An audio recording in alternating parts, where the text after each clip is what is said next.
Hello and welcome back to Mason Sports Insider. I'm Tyler Byram, sitting alongside Dan Ward, and we have the latest you need to know in Mason athletics.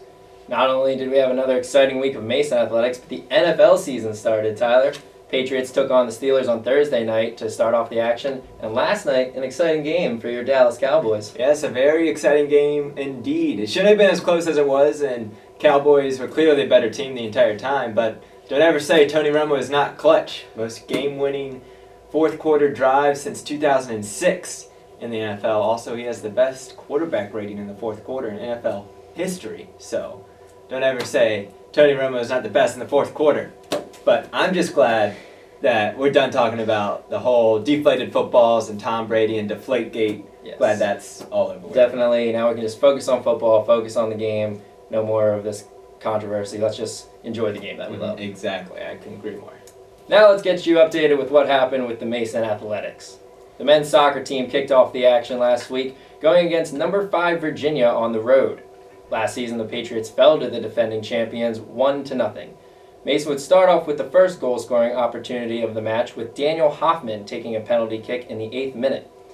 However, a miss would keep both of the teams off the scoreboard until the 36th minute, when the Cavaliers' Riggs Lennon connected on a shot. Just before halftime, Virginia would tally another goal, this time by Nico Corriveau, and put the team up 2-0. Mason would get a goal back in the second half when Henning Dirks chipped one into the net, recording his first goal of the season, but that would be all she wrote for the Patriots as they would fall 2-1. After that game, the team then returned home to host their games as part of the Capital Cup.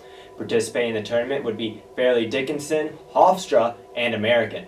First up for the Patriots were the Knights from Fairleigh Dickinson on Friday night. The drama started just before the match, however, when it was announced junior goalkeeper Stephen Kraus would be benched for the senior Michael Butts after Kraus let past 8 goals in the season with only a 50% save percentage. The game, meanwhile, started off quiet for both teams, not recording a single shot until in the 26th minute when Daniel Hoffman and Henning Dirks weaved through the defense, netting a goal for Hoffman, his second of the year. Mason would then look to continue the story with numerous shots from all over the field, but the play of the match has to go to Yannick Eckenrode. In the 82nd minute for the Knights, look for the equalizer off of the foot of Christian Dietrich. But no, Eckenrode sticks out his leg, preventing the goal and preserving the 1-0 victory for Mason.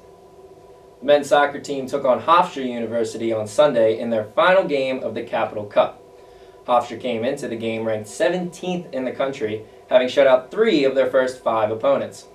After a scoreless first half, the Hofstra Pride would strike first in the second half after junior Joseph Holland was able to make his way past the Mason defense and take a shot at the net. Mason goalkeeper Michael Butts would make the initial save on Holland, but the ball deflected off of him right to Meshik Eshanati of the Pride, who was able to tap it in to give his team the lead. Mason would come back with the equalizer in the 79th minute, thanks to a great throw-in play by senior Bryce Colcom, who set up Colin Hunter for his second goal of the season. This was the second time this season that Colcom and Hunter were able to connect and score from a throw-in situation. It seemed like the game was headed for overtime, but in the 85th minute, Hofstra's Eshanati delivered a perfect ball over the head of the Mason defenders to his teammate Marius Flatabeau in front of the net, who drilled the ball past Butts for the eventual game winner. Patriots would go on to lose 2-1 and fall to 2-4 on the season. The Patriots are also now 0-2 against nationally ranked opponents. The team is in the middle of the pack in the A10 standings, sitting in 6th place as rival VCU has come back and tied the Patriots in the season. I don't know what it is, Tyler, but this team just struggling to score goals. Only 3 goals in 3 games this weekend. They were able to pick up one of those wins, but this team just not able to score goals.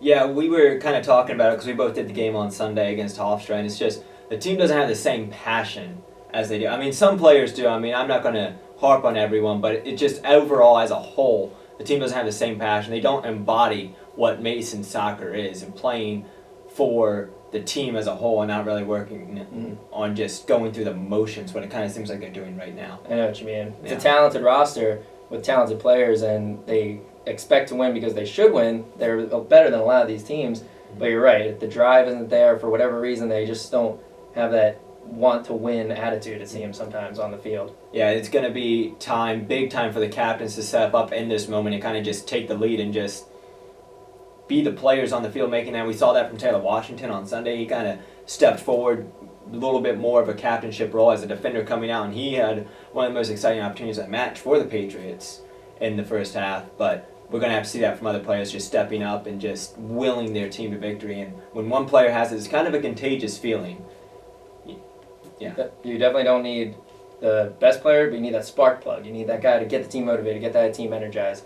So we'll see. Hopefully they can do it in this upcoming week. Anyways, moving on now to the women's soccer team, who hosted Illinois State in the first half of the doubleheader on Friday. The women jumped right into the match with her green and gold when Kelsey Young sent the ball into the box, and Alex Myers, oh my goodness, Alex Myers found the back of the net early on in the match. Then later in the half, Emma Starr took this bullet of a shot and found the top corner of the net, putting the Patriots up 2-0. In the final 45, things quieted down for both teams as Mason held on for the victory. With the shutout, goalkeeper Kirsten Glad has now recorded 3 total shutouts on the season. The women's soccer team looked to continue their winning ways on Sunday as they took on Wake Forest University. Wake Forest outshot the Patriots in the first half, but only registered 1 shot on goal, and both teams would head to halftime scoreless. Mason attacked early in the second half and forced goalkeeper Lindsey Preston to come up with 3 saves in the early going. Failing to convert on any of their shots, the game remained scoreless through the first 20 minutes of the second half. A foul by the Patriots would prove to be costly for the team, as Sarah Teagarden was able to convert on a penalty kick in the 67th minute for Wake Forest. The lone goal would be the eventual game winner for Wake Forest, as the Patriots registered only 1 more shot on goal after the goal by the Wake Forest. Mason would lose the game 1-0 and fall to 4-3 on the season. Glad, despite the loss, did have another impressive game, picking up 5 saves in 90 minutes of work. The team is now going 1-1 on the weekend and moves to 4th in the Atlantic standings, as you mentioned, with a 4-3 overall record. As you can see, LaSalle is beginning to get wins and momentum under their belt, but the other preseason favorites, Dayton, continue to struggle as they remain at the bottom of the conference. But out of conference schedule right now, things don't really matter until Atlantic 10 season comes around, so we'll see what happens. The standings you see right now aren't exactly representative of what they will be at the end of the year. The women's volleyball team now participated in the Jack Kaiser Volleyball Classic this weekend in Jamaica, New York. They began the tournament on Friday, where they took on St. John's. The Patriots struggled to find their rhythm in this match. They fought hard and tied the match on a few occasions, but were unable to take a lead. The team struggled in their sets and registered a mere .117 hitting percentage compared to a .359 hitting percentage for St. John's. Mason would drop the first game of the Kaiser Classic 3-0. Freshman Montana Green had a solid individual game, leading the team with 22 assists, while junior Tiffany Clark led the team with 7 kills. The team played a second game on Friday against an undefeated San Francisco. The team battled hard in the first set that included 3 times and 3 lead changes, but would come up short and fall 25-21. This set the tone for the remainder of the match, where the Patriots fought hard but came up short against a very efficient San Francisco team, as they would lose their second match of the day 3-0. Sophomore Sydney Finoga had a strong, clean game, picking up 7 kills and only 1 error. Green led the way again in the assist department, picking up 21 in this match.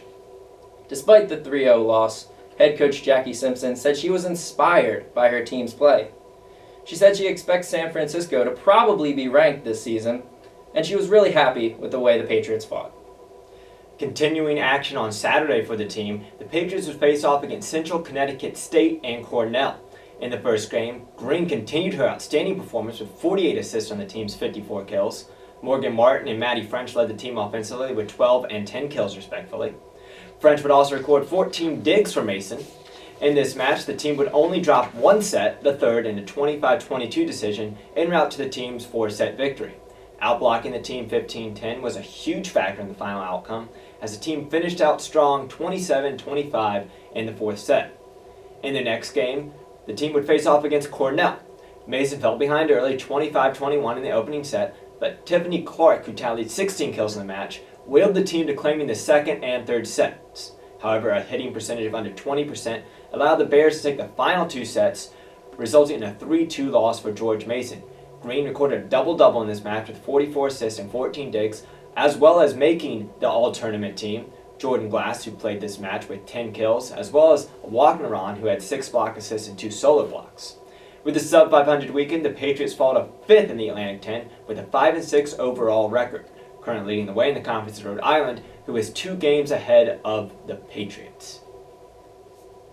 The men's cross-country team continued their season this weekend, where they competed in the JMU Invitational.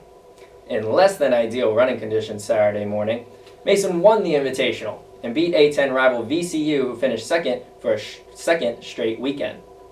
Redshirt senior Stuart Lambden-Crowell finished with the overall best time of 25 minutes and 47 seconds, with teammate Adam Lefemina finishing right behind him at 25 minutes and 57 seconds. Mason had 3 more runners finish in the top 10, with redshirt freshman Grayson Morgan finishing 4th, Dustin Jutras finishing 6th, and Brett Coulter finishing 10th. Head coach Andrew Gerard said he was very pleased with the overall performance, and their plan to execute certain strategies went very well. Yeah, I looked at the quick recap of that game that invitational for the men's cross country team, and that is quite impressive. I don't know if for people that don't really understand cross country, you send runners out, and your top 5 are the only ones that record points for the team. Your top 5 finishers are the one that determine basically your points, and you get first place you get 1 point, second place you get 2 points, etc., all the way down to the end. And the lowest points is first place. When you get half of the top 10, I don't care how many schools there are, that is impressive. Unless there's only 2 schools, and it's not that impressive. But when you score half of the top 10, that is just absolute domination. Mason domination there at the JMU Invitational for the men's cross country team. It's got a nice ring to it. Yeah. Mason domination. Yeah, we'll continue that one. The swimming and diving team actually coined that, so I can't take the full credit for it. But credit to the women's diving team. Yeah. There you go. Although the women's cross-country team did not claim the title at JMU, results were encouraging for the team. Overall, the squad finished 3rd out of the D1 schools competing, finished behind the top team in the Mid-Atlantic region, Georgetown, and James Madison, who placed 11th in the Southeast region in the preseason poll. The top time for the race for Mason was Bailey Kalanic, who placed 8th overall out of the 33 runners, with a 20-minute and 0.14 second finish in the 5.2-kilometer race. Kalanic expected to be one of the 2 Patriots to anchor the team that will lead the way for the season. Jennifer Nakamura, the other top performer for Mason, placed 14th in her first race of the season, behind Sierra Donahue, and Victoria Doss finished 15th and 16th. The finish of 26 points higher than Atlantic 10 rival VCU, who placed 4th in the competition, the team that is picked last to finish in the conference's preseason rankings. So, women's cross country team still has a little bit of work to do, but encouraging start for the team. Certainly an encouraging start. The Mason golf team now got back on the course this past weekend at the Navy Fall Classic in Annapolis, Maryland. While the important matches and the A10 championships for the team aren't until the spring, it's never too early to start swinging the clubs. Junior Kyle Hart and sophomores Eric Edwards and Brock Kovic each shot an even 71 in their first rounds to lead the Patriots. Entering today, they trail Princeton, who shot -4 as a team, as well as Georgetown and Seton Hall. Mason was in 4th place after the first of the 2-day 10-team tournament and finished play on Monday. Before we head out, the women's lacrosse program has announced that former star player Rachel Obregon will join the team's coaching staff for the upcoming season. Obregon played for Mason for 3 seasons, recording a total of 89 goals and 25 assists for a total of 114 points. She joins the staff with second-year head coach Jesse Morgan, who led the program to their first winning season since 2008 with a 10-7 overall record and taking the team to their very first A10 tournament. Obregon spent the past year coaching in England after graduating from George Mason University in 2014. Well, that will wrap up this week's edition of Mason Sports Insider. Here's a look at this week's upcoming schedule. Yeah, looking at what we got here, a men's very quiet weekend overall for athletics. Only 5 matches that I look at right now. Women's soccer team will kick things off for everyone as they will start on Friday at Old Dominion at 7 o'clock. Then the women's volleyball team will head to the Omni Invitational out there in Colorado. Yeah, and I really like the game on Sunday where they will take on Colorado. Very tough, those Western volleyball schools. It'll be interesting to see how they fare against a tough Colorado team. Yeah, they're going to enjoy it out there. I see one game is at Air Force women's volleyball team. Colorado Springs, it's a beautiful part of the country. Never been there, but I've always seen pictures. So, very, going to be a good weekend for the women's volleyball team. And hopefully the men's soccer team will be able to get back on track versus High Point, where they take them on Saturday in another home game. Yep, we're getting close to A10 time. A game against High Point, that's right about the time that Mason needs to turn things around as a team that they can do it against too in High Point. So that will do it for this episode of Mason Sports Insider. We hope you enjoyed being here with us. If you like what you heard, be sure to follow us on Twitter. Just check out our Twitter handles on the bottom of the screen, @DManWard and @TheTylerByram. Until next time, we hope you enjoyed and have a great day, Mason Nation.